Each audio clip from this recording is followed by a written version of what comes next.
jugadores con cuchillas en botas, equipos cavando agujeros en el campo para romper piernas. Las trampas llevan más de 100 años manchando el deporte más hermoso del mundo.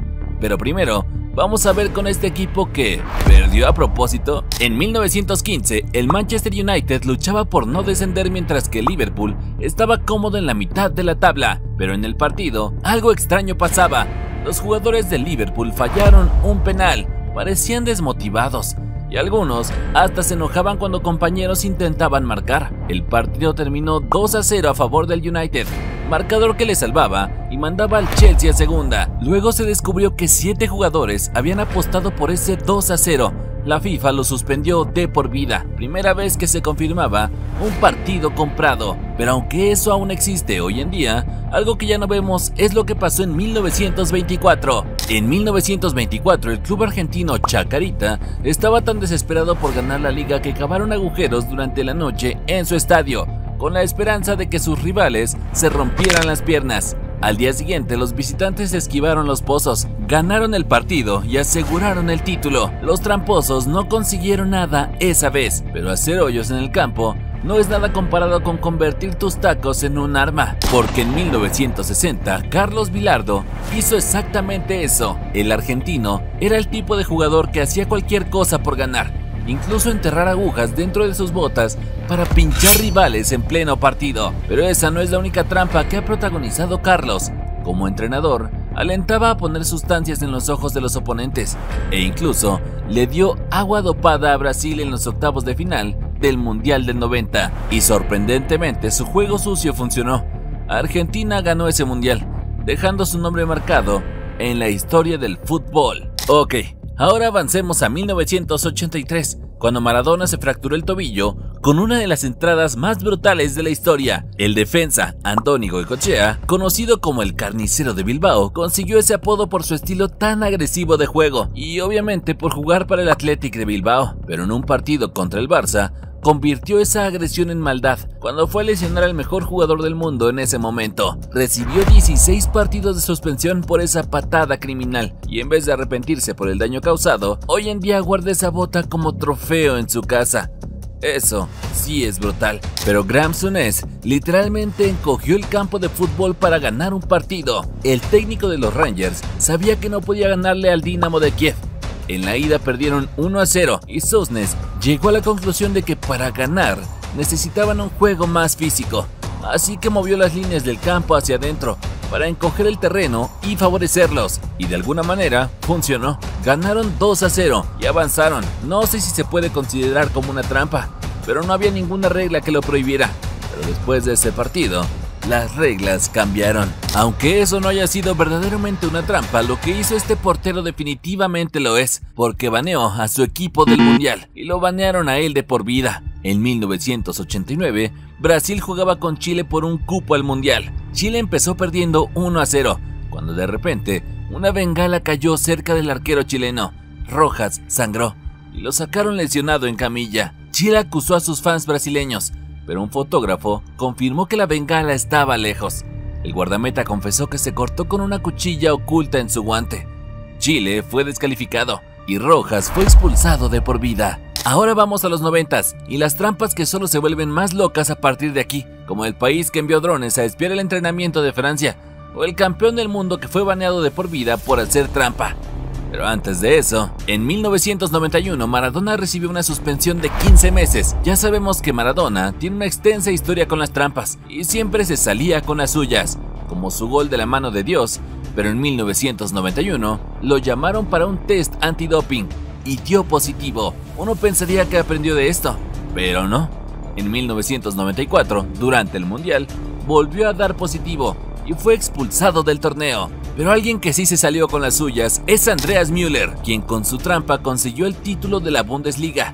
En 1995, Borussia Dortmund y Bayern luchaban por el título. Andreas Müller simuló una falta sin contacto y le dieron el penal. Con este penal, el Dortmund ganó el partido y la Bundesliga.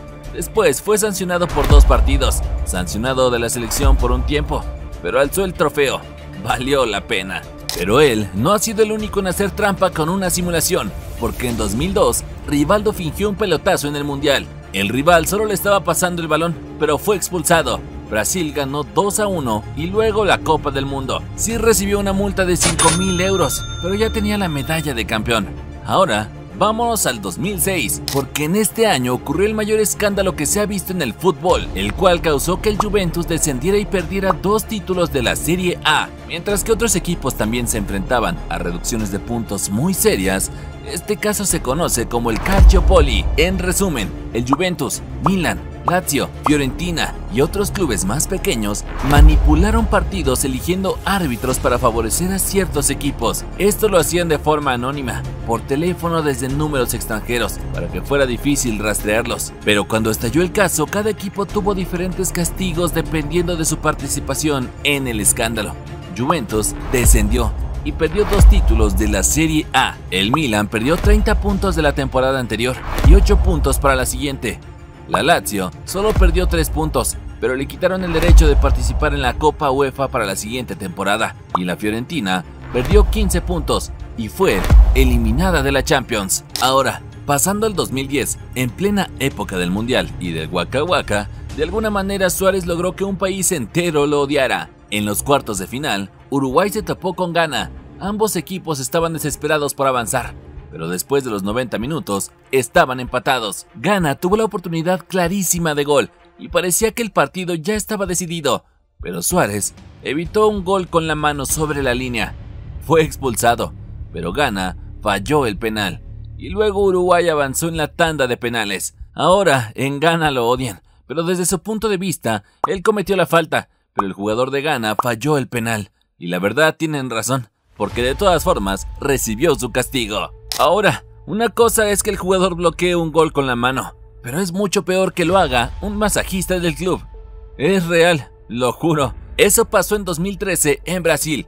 Un masajista invadió el campo y bloqueó 2 remates para salvar un empate que clasificó a su equipo. Lo persiguieron como delincuente, pero valió la pena, porque gracias a ese empate, su equipo pasó a la siguiente ronda de la Copa. Pasemos a 2014, época en la que las trampas se ponen más creativas gracias a la tecnología. Antes del Mundial, Francia notó unos drones volando en sus campos de entrenamiento. Resulta que Honduras envió drones para espiar tácticas de Francia desde el aire. Solo que al final no sirvió de nada, porque Francia los derrotó 3-0. Un par de años después, en 2017, Honduras decía ser víctima del espionaje, acusando a la selección de Australia, pero la verdad es que nunca se confirmó el culpable. Viajemos al 2022. Ahora los láseres con un nuevo método de trampa de la cual Egipto terminó siendo una víctima. Solo quedaba un puesto para África en el Mundial, Senegal o Egipto.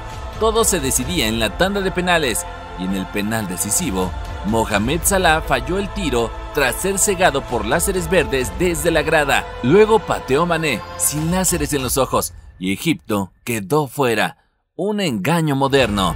Pero ahora, en 2024, Paul Pogba fue suspendido 4 años tras dar positivo en dopaje. Un campeón del mundo, con una carrera espectacular y un futuro brillante. No volverá a ser profesional hasta 2027, a los 35 años. O al menos, eso es lo que se pensaba, hasta que la suspensión se redujo a 18 meses.